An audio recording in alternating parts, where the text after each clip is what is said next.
thoughtful ideas, suggestions for guests and topics. Great events, programs, and all the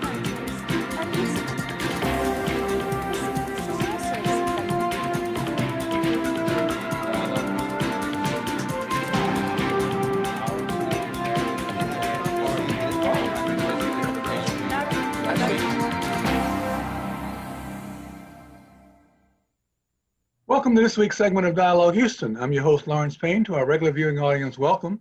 To those joining us perhaps for the first time here for HCC's TV Dialogue Houston, we can be found now every Tuesday and Thursday at 6 a.m. and again at 6 p.m.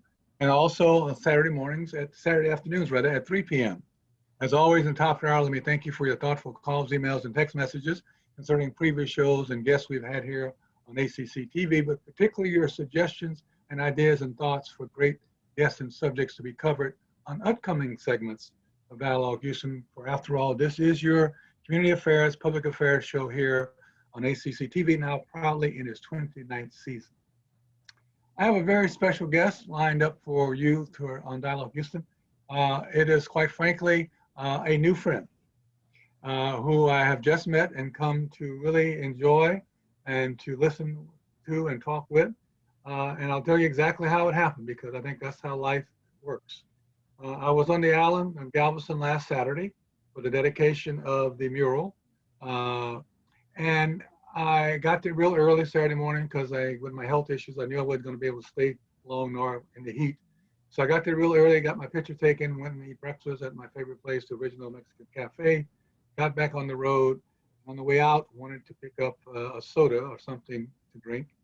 And as I did so, as I'm walking out of the store, the little convenience mart, the Galveston newspaper was there on the rack by the door. So the Sunday edition, so I picked it up and bought it. So when I got home, I started reading it. I had a great picture, by the way, of the mural in the front, which is what captured my attention. Absolute equity, equality, rather, absolute equality.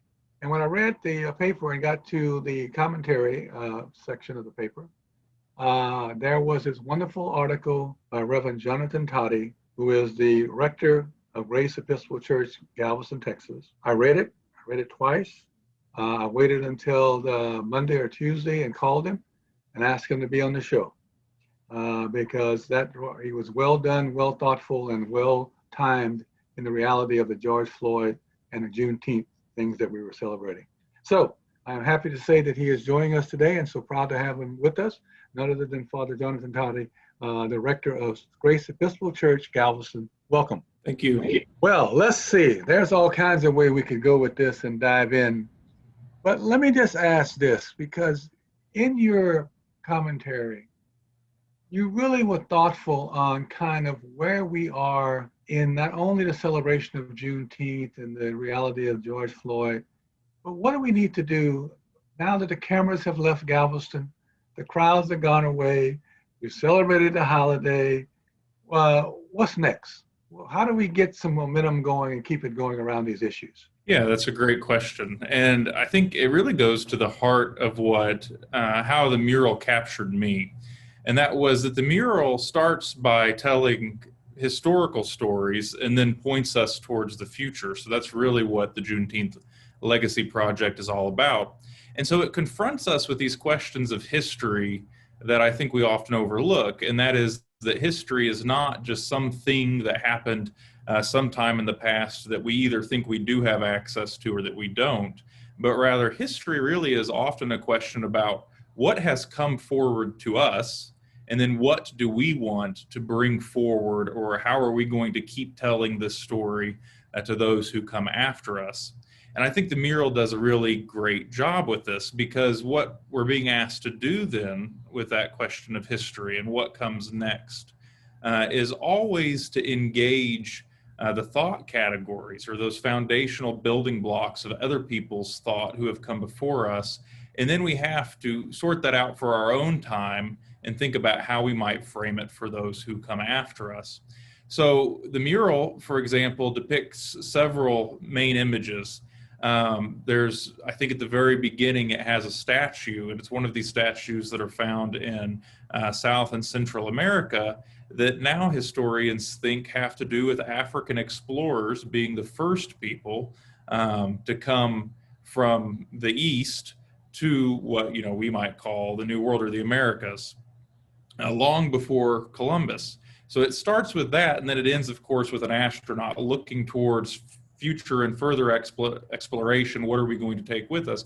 But then in the middle, you have all these characters. You have Abraham Lincoln, Gordon Granger, Harriet Tubman, and I think you're confronted with the fact that these are people, so they were complex. It's not as if we're doing hagiographies. We've not put saints up there, but we're rather telling the story of who has come before us, and we're being asked then to confront who we are to be able to take this forward. So the Juneteenth Legacy Project then, I think, is always asking us to say, yes, let's go ahead and commemorate this wonderful day that celebrates absolute equality. That's a part of General Order Number 3 that General Granger issued. But we're also being asked how we might use this story to further human flourishing, better communities that include all people and provide a better future. And we're not being asked to do that as if the past doesn't matter, but we're being asked to do that in such a way that both confronts the evils of our past, but also brings forward those things that we might want to celebrate or be proud of. I'm sitting here knowing that in a few minutes, the Derek Chauvin verdict, sentencing verdict will happen. And this morning on the news, they interviewed one of George Floyd's brother, who said that I love Mr. Chauvin, don't like him. I can forgive him, but I don't like him. Mm-hmm. And so it seems to me this radical forgiveness and empathy that we need to have in our society to be able to, as you said, to move and understand not only through history, how we got where we are, why we are where we are, but more importantly, what do we do now going forward, has to include compassion and empathy, compromise, all those words we know in the process of trying to get groups of people together who are dissimilar from each other to each other in a way that allows the bar to be moved. If not, we're going to just stay stuck. We're stuck now and we'll just stay stuck. Yeah, absolutely. I mean, in those words that George Floyd's brother uttered, as a Christian priest, of course, I hear the words of Jesus, right?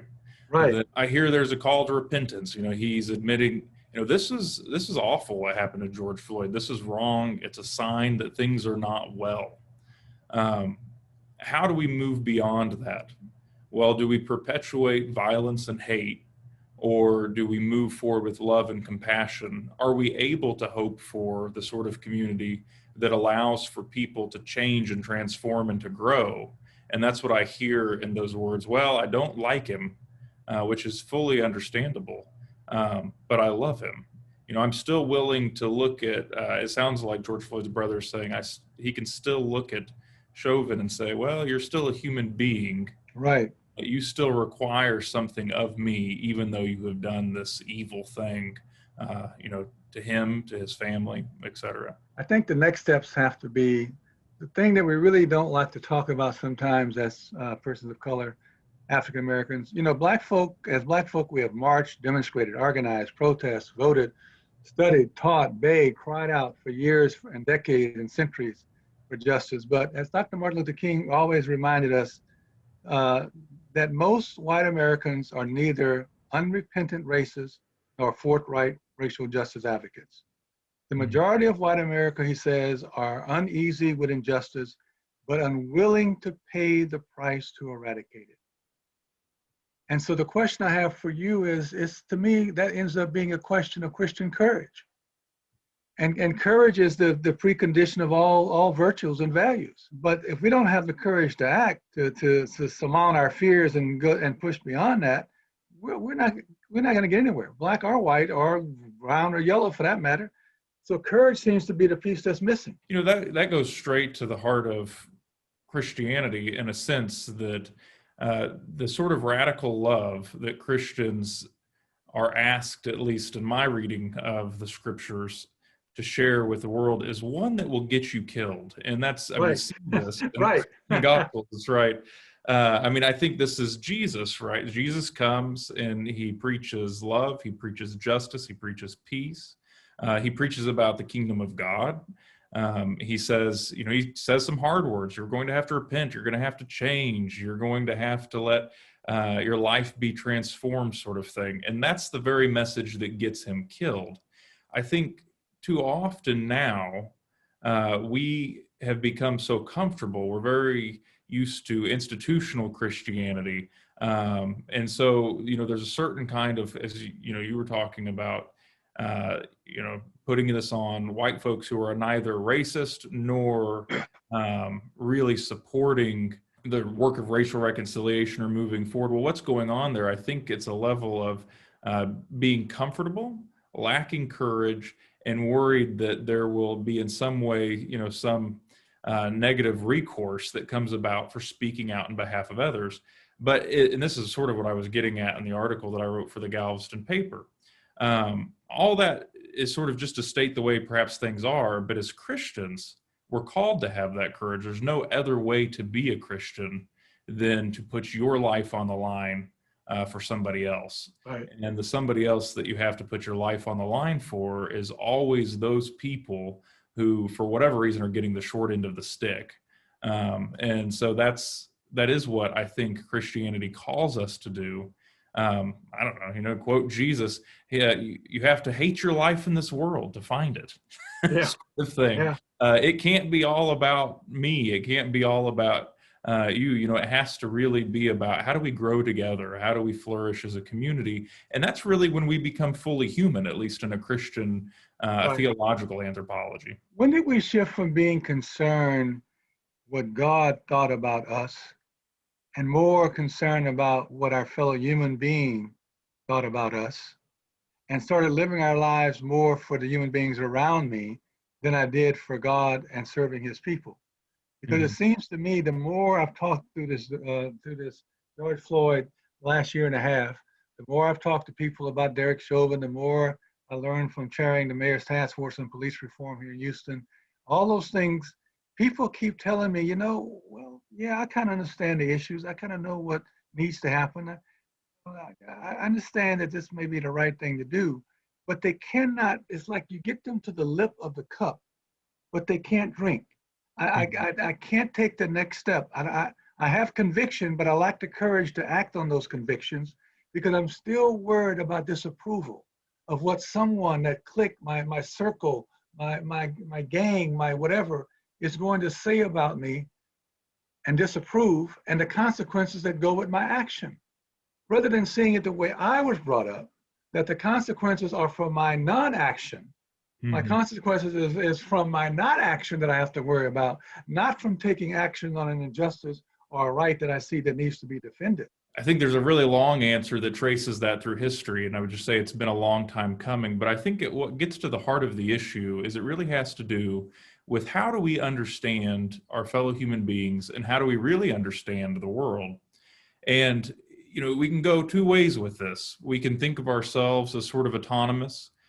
We can think of ourselves as governed by laws, and we might think that those are even sort of natural laws that have to do with our individual happiness. And we sort of think of ourselves as self-sufficient. We think about the world as sort of being built with these self-sustaining systems. And I think that's where some of that fear comes in. We worry about changing it. We might lose out. We might get a smaller piece of the pie, sort of thing. Or there's an alternative way of looking at our fellow human beings and the world, and that's to say that the sheer existence of our neighbors and enemies in the world is a gift to us. And as a Christian, I would say this is God's gift to us. So I would look at you and anybody else as God's gift to me. And a part of participating then in what I would call this gift economy is that we automatically recognize our obligation and our responsibility, not only to achieve happiness as individuals, but to make sure that as we achieve happiness, that what happiness really means there is the flourishing of us together. And that it's not something about, well, maybe I'll do this or maybe I won't. Let me see how it's going to affect my life first. Or if you're, speaking in business, wait till I see how it affects the bottom line. But this obligation is so strong that we recognize each other as gifts to us that there's no other way of being human. So I hope that's coming across strong enough. I think we often think too much in terms of choices, as if we actually have a choice whether or not we will act in such a way that brings about justice and the flourishing of our neighbors. And in this case, in this conversation, Black folks.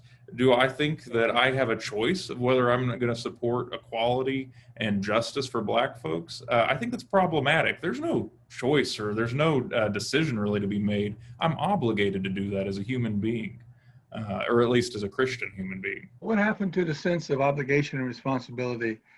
There was a time in this country when we saw each other as gifts, as human beings helping other human beings to do the daily tasks that they needed to accomplish, whether it was raising a barn together in the rural side, whether it was looking out for each other. We needed each other. We depended on each other. And now, since that dependency and need has gone away, it's become a very selfish I and me kind of reality. But I think that somewhere in what you just said struck me. If we could just see the other human being as a gift, for something to be learned from, to be cherished, to be listened to be embraced, to be understood, to have empathy for, that would take a long step forward in this process, would it not? You triggered a thought. One of my favorite theologians, I'm going to attribute this to Stanley Hauerwas. I think he may say it in the lecture, but he says, in the United States, we have grown to enshrine greed as a virtue. Meaning that when we ask a question of what is success, we often think of success as in terms of wealth or the power that we have accrued or the privilege we have accrued through our life. And most of us are willing to recognize that comes at the expense of other people. We just think that's the way it is, and we see things as a competition.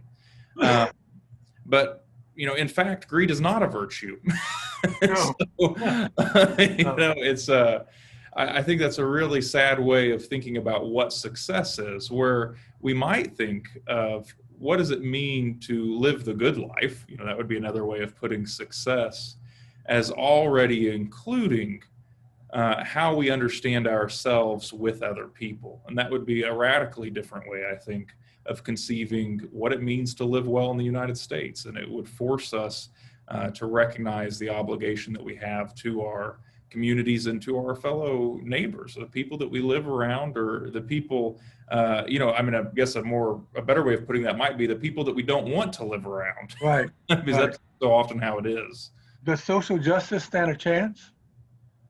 And first of all, understanding the true tenets and meaning of the term social justice, and then having it acted upon, and having people understand that every human being deserves certain things: life, liberty, freedom, happiness, and to be able to have a life that they can flourish in.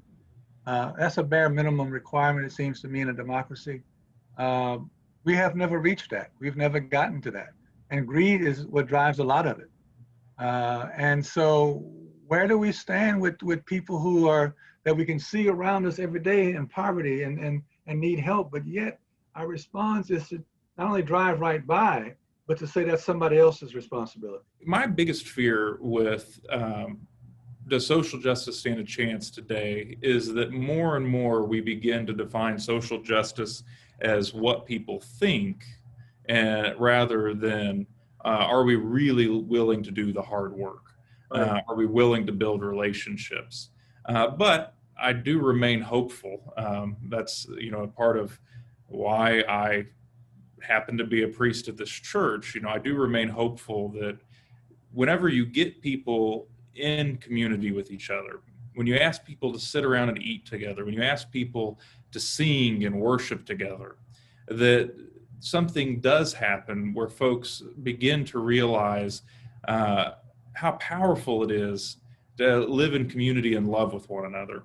And I think that the churches, from a Christian perspective, our churches, but really just people of faith in general, our faith communities, having a voice in our society does help. It does lead us towards justice. We pray for these things, right? Like, God, make things right. That's the eternal Christian prayer sort of thing. I do think it's possible but I do very much worry that more and more we make things so much about what I might think about issue A rather than actually getting out and serving. And I think you see this in several areas of our society, and that's just a decline in volunteering, the decline in our, community organizations. When I go to, say, the Kiwanis or Rotary or things like that around Galveston, there are not people represented from my own generation more often than not. And so I do worry that more and more we are now trying to conceive of justice as something that I believe and something I might be willing to talk about, but I'm not for sure that people are still willing to do the hard work of coming together in physical communities and working to make things better, starting from where they're at. I guess I touched a little bit about, I don't mean to ramble. No, you're not. Go ahead. Yeah, I touched a little bit about this on in that brief article that I wrote in the paper, that I think we almost are overly optimistic in our hope, meaning that oftentimes now it seems like where the discourse begins is, oh, those people that came before us were so benighted and they just didn't understand what was good or what was just. How could they do these things? But we've got it all right now. So if we just speak loudly enough, everything will work out. But of course, that's not the case. And what we need to realize is that where we stand in our present history really is the result of what people have valued, oftentimes, valuing things that ought not to be valued. That's our starting place. How do we then come together and have that conversation? How do we have a conversation where we're willing to work with people that we recognize are imperfect, those people being ourselves most of the time, that we might grow and be transformed together so that we build relationships along the way. So it's not always that we're just looking towards, oh, we hope we achieve this more perfect future, but that we're willing to work with what we have now. Let's build some stronger communities right now. And actually, I think that's my fear with national holidays. I'm so happy that Juneteenth became a national holiday, but I hope that doesn't, I hope the same thing that I think might have happened with Martin Luther King Jr. Day happened in the sense that, oh, we've hit this huge milestone, things must be better, we're pointing to this better future, and then we just neglect actually doing that hard work of making sure, in this case, that equality is absolute. The absolute equality mural really speaks to the issues that are still left on the table.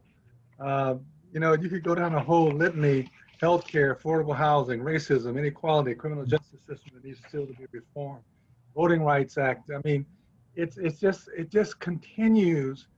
But it seems to me that when you shine a light on something, at least as we've done throughout these last few weeks, that maybe, it's the old analogy of the roaches. When the lights come on, the roaches scatter. We've shined a light on it now. The roaches have scattered, but we still know what those issues are, what the issues they're carrying on each one of their backs as they scatter. It seems to me that there ought to be a way now to say, look, we can continually to have the same thing happen. Every time the light comes on, we scatter, and the issues scatter, and we don't want to address them, we don't want to deal with them. We know they're there, and as soon as the light goes off, they all come back. But what are we going to do? It seems to me in the last few minutes we have here with us today with each other, it behooves us to really talk about why it is so hard for human beings to take that next step. And this, like I said, in this last year of all that's been going on, I don't know anybody that I've talked with that does not know that something has to change, that something needs to be done, that something is wrong, that the ship has to be rightened somehow. But yet nobody seems to be willing to say, look, I'm gonna get together with this group of people that I know.